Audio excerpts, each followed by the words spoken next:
jetë tërheqin. I pak dëshirueshëm, 9 grada.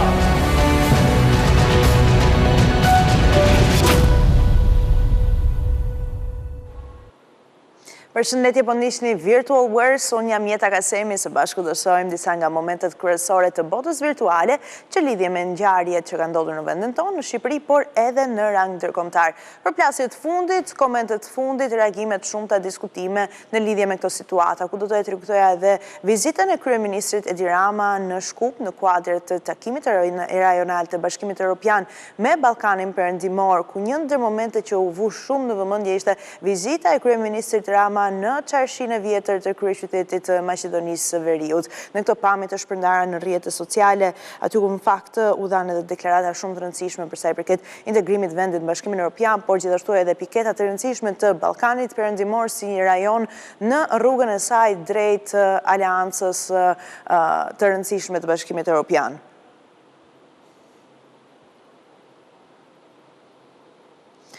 Pikërisht në Shkup, në kuadër të këtij samiti, pati dhe një moment të bërë viral në rrjetet sociale të gentilesës së kryeministrit kundrejt një gazetare, kjo e fundit, e cila ishte e ulur në gjunjë në mënyrë që të vendoste mikrofonin e saj për të marrë fjalën e kryeministrit në margjinat e samitit të mbajtur në Shkup të Bashkimit Evropian dhe Ballkanit Perëndimor. Ndjekim edhe bisedimin.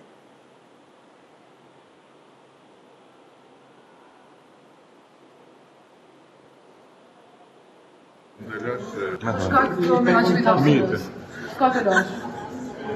Ka shumë të lash se ka shumë në gjithë lejnë ty me ullë në gjunjë dhe për vete lejnë në këmë, duan marë dhe duan quë për Ama fëshia është të zënë, zotri Rama, jo të gjatësia në gjithja. Së shumë gjatësia në gjithënemi në këmë. Me gjitha tonë, cila ishte të pëtit? Një ndër momentet virale, më virale të ardhura nga samiti i Bashkimit Evropian me Ballkanin Perëndimor. Të tjera momentet të cilat janë bërë evidente në rrjetet sociale ishte edhe vizita e vajzës së presidentit amerikan Ivanka Trump dhe bashortit të saj investitorit Jared Kushner në qytetin bregdetar të Vlorës, aty ku zhvilluan dhe një vizitë në ishullin e Sazanit, inspektive, pikërisht në kuadër të projektit, mega projekti që do të zhvillohet në këtë ishull të rezortit të jashtëzakonshëm. Doja të rikujtoja në fakt se kjo vizitë në Vlorë erdhi një ditë përpara se familja Ivanka Trump dhe Jared Kushner niseshin drejt Venecias për të marrë pjesë në dasmën e miliarderit Jeff Bezos për gjatë fundjavës që lan pas. Mirë po Ivanka Trump, siç edhe e pam pak më parë, ka shpërndar një foto të fundit të saj me të birin në djalin e vogël, teksa duket në fakt në horizont dhe ishulli i Sazanit, perëndimi i diellit, rezet e diellit të fundit të ditës që kanë prekur në fakt edhe qytetin e jashtëzakonisht të bukur të Vlorës, ku gjithashtu raportohet se çifti e gjithë familja në fakt kanë edhe konsumuar darkën në Vlorë përpara se të niseshin më pas me mjete lundruese drejt edhe Venecias. Është një album i tërë fotografik i postuar në rrjetet sociale nga Ivanka Trump, i cili i jep miropafshi muaj qershor, duke lënë pas ato me kujtime shumë të bukura, një pres për cilave të zhvilluara në Vlorë, por patjetër edhe në Venecia në kuadër të festimeve jashtëzakonisht luksoze të njeriut të tretë më të pasur të botës Jeff Bezos për martesën e tij me ish gazetaren e lajmeve Lauren Sanchez. Një ndër ngjarjet më të raportuara dhe komentuara për gjatë kësaj pjese të parë të vitit 2025. Nga ana tjetër, Vlora, një qytet jashtëzakonisht turistik, shumë i pëlqyer për plazhet, për historinë, për kulturën, trashëgiminë kulturore, por kemi edhe qytetin e Durrësit, një tjetër qytet bregdetar që është bërë në fakt një pikë shumë e rëndësishme turistike ku janë qindra dhe mira vizitorët të cilët teksa zgjedhin pushojnë në Shqipëri, patjetër nuk mungojnë që të qëndrojnë edhe disa ditë në Durrës. Specifikisht kryeministri Edi Rama ka shpërndar disa pamje që na vijnë nga parku arkeologjik në New York i Durrësit. Edhe e cilëson atë në fakt një vend jashtëzakonshëm që çdo val mbart një kujtim trashëgimie, një kujtim të lashtë.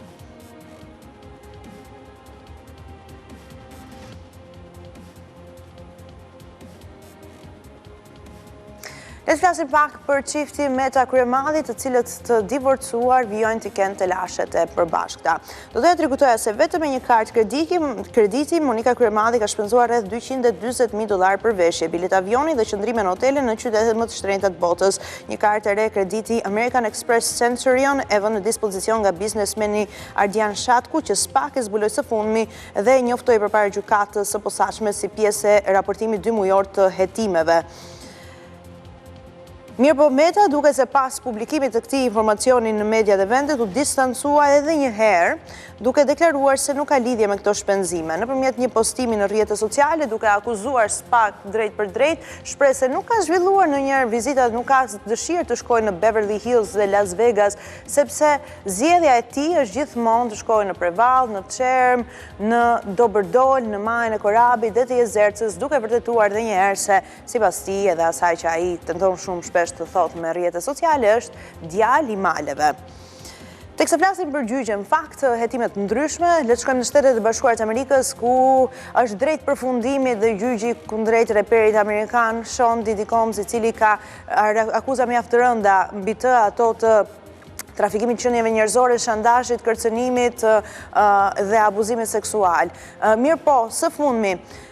juria me 12 antar të përzgjedhur të paracaktuar kanë rënë në dakordsi për 4 nga 5 akuza që rëndojnë mbi P. Didyn, duke mos vendosur dot mbi atë akuzë më të rëndë që është ajo e shantazhit që i rrezikon në fakt reperit amerikan dhe burgimin e përjetshëm. Do të rikujtoja se prokurorët e çështjes kanë kërkuar nga 15 deri në burgim të përjetshëm, 15 ditë burg deri në burgim përjetshëm për reperin amerikan Sean Diddy Combs, i cili akuzohet nga një dyzim burrash dhe grash përgjatë 25 viteve të fundit për abuzime ndryshme seksuale, por edhe trafikim qenieve njerëzore gjatë festave të tij të bardha të quajtura freak off. Përgjatë edhe këtij muaji të gjatë të qershorit që nisën seanca gjyqësore, 12 anëtarë të jurisë kanë dëgjuar rreth 34 dëshmitar të ndryshëm, duke filluar nga akuzuesit e P. Didyt, ish partnerët e P. Didyt, punonjës të tij, të cilët gjithashtu kanë dëshmuar përpara anëtarëve të jurisë dhe mediave se janë detyruar nga P. Diddy që të kryenin marrëdhënie seksuale pa dëshirën e tyre apo të udhtonin nga një shtet amerikan në tjetrin pa e ditur në fakt se çfarë do të bënin në mbërritjen e tyre në destinacion. Do të rikujtoja se është një nga seancat gjyqësore më të komentuara, më të raportuara, por pa prezencën e mediave vizuale, pa prezencën e kamerave, por vetëm të gazetarëve të cilët tregojnë edhe detajet, dhe së fundmi kanë shprehur në fakt se pati një tension shumë të madh mes gjyqtarit dhe 12 anëtarëve të jurisë, të cilët nuk vendosën në mënyrë unanime për një nga akuzat më të rënda që i rrezikon dhe burgimin e përjetshëm P. Didit, ajo që është e shantazhit. Pasi pikërisht këta persona që akuzojnë P. Didin kanë deklaruar se ai shantazhonte vazhdimisht me dhunë verbale dhe fizike që të kryenin pikërisht akte që ai detyronte në mënyrë që të mos e rrezikonin qoftë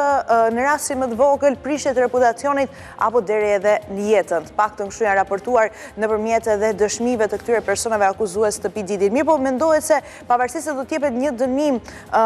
pikërisht në këto ditë, në mos sot, përgjatë edhe javës që vjen, nëse do të ketë një vendim të përbashkët nga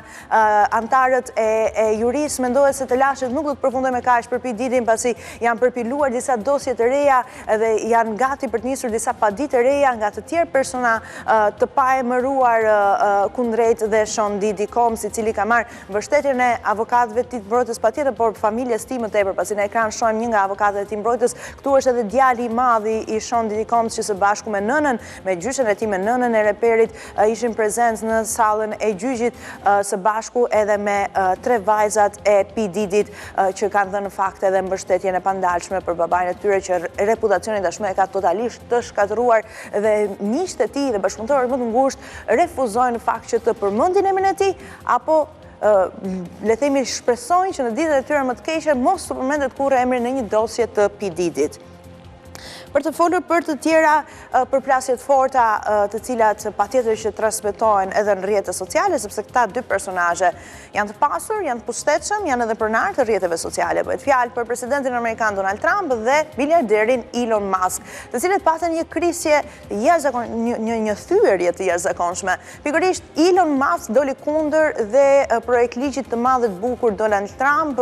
duke shprehur në fakt se nëse ky projekt ligj për buxhetin do të miratohet, do të shkaktonte një dëm kolosal në ekonominë e Shteteve të Bashkuara të Amerikës, diçka që Donald Trump nuk e pëlqeu kur e dëgjoi si deklaratë nga miku i tij, i ngushtë dhe alati më i madh. Elon Musk është mega donatori i Partisë Republikane, pasi në fushatën elektorale presidenciale të Donald Trump dha financimet më të mëdha ndonjëherë në histori për një fushatë elektorale presidenciale. Së fundmi Donald Trump pas shumë deklaratave duke se ka nisur operacionin spastrimi për disa personazhe, duke përfshirë dhe ish mikun e tij, duke në fakt le themi e përjetësuar dhe shprehjen tashmë të ndryshuar, miqt larg, armiqt edhe më larg në rastin e Donald Trump, sepse ai ka deklaruar përpara gazetarëve kur është pyetur se duke qenë se Elon Musk është nga Afrika e Jugut, le të mendojmë ta dëbojmë edhe atë, pse qëndrojnë në Shtetet e Bashkuara të Amerikës. Duke se pikërisht këtë veprimtari Donald Trump të dëbime të masive të emigrantëve, Donald Trump nëpërmjet edhe deklaratës së tij para medias bën një thirrje pikërisht për dëbimin e një nga aleatëve të tij më të ngushtë. Elon Musk ka shtetësi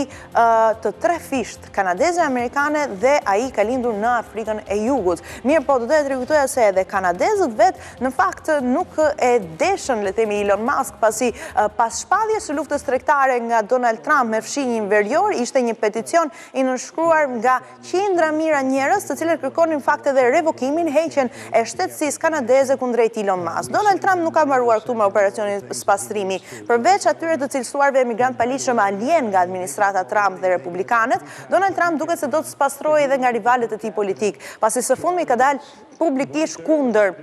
kandidatit preferencial të votuar nga primarët e Partisë Demokratike për Bashkinë e New Yorkut. Bëhet fjalë për Zohran Mamdani, i cili është një ndër më të përfolurit në shoqërinë amerikane tashmë për shkak të primareve të mbajtura për Bashkinë e New Yorkut, ku ai doli fitues duke lënë pas në fakt një tjetër pretendent që ishte Andrew Cuomo. Andrew Cuomo e humbi garën e primareve dhe zgjodhi që të garojë për Bashkinë e New Yorkut në mënyrë të pavarur. Çfarë ka thënë Donald Trump? Ai gjithashtu ka deklaruar se nëse Mamdani po tenton që të ndalojë veprimtarinë e departamentit të doganave dhe emigracionit, atëherë ky departament duhet mendoj që ta arrestojë dhe ta dëbojë atë nga Shtetet e Bashkuara të Amerikës, pasi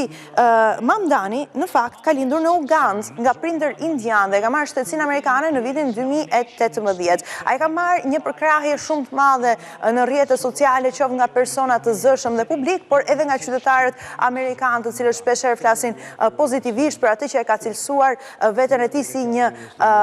kapitalist socialist, kështu shprehet Mamdani për sa i përket ideologjisë dhe politikave të tij dhe mënyrën në fakt se si do të udhëheqë edhe Bashkinë e New Yorkut, ndonse Donald Trump e ka cilësuar Mamdanin një komunist, i cili në fakt do të shkaktonte mjaft problematika, duke dhënë mbështetjen e tij të plot për kryetarin aktual të Bashkisë së New Yorkut, Eric Adams, i cili do të vijojë në fakt edhe në garën e nëntorit të këtij vitit për të rimarrë edhe një herë udhëheqjen e Bashkisë së New Yorkut, një pikë shumë e rëndësishme në Shtetet e Bashkuara të Amerikës. Do të jetë shumë shkurt që të flisim fakt edhe për situatën meteorologjike. Në vendin tonë po e ndjemi zakonisht shumë valën e nxehtit, por është pikërisht një situatë që paraqitet në Europën jugore, në mesdhe,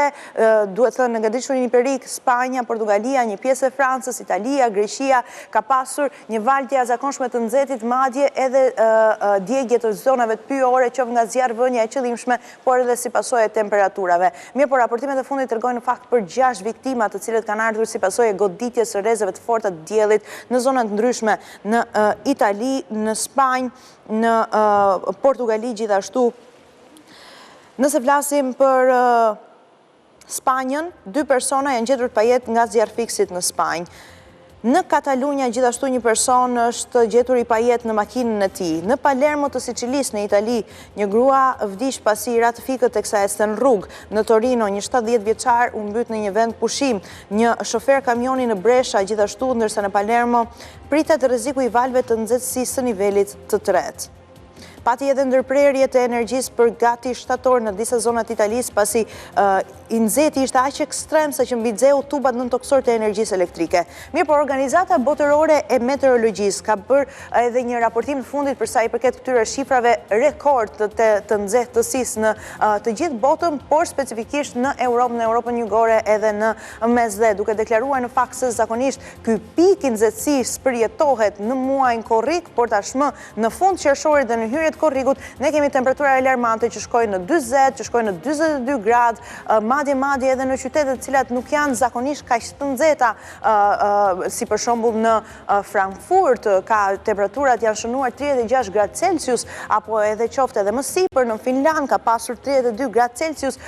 gjëra të cilat janë të paimagjinueshme, siç duken edhe në këtë hartë, se si në fakt i nxehti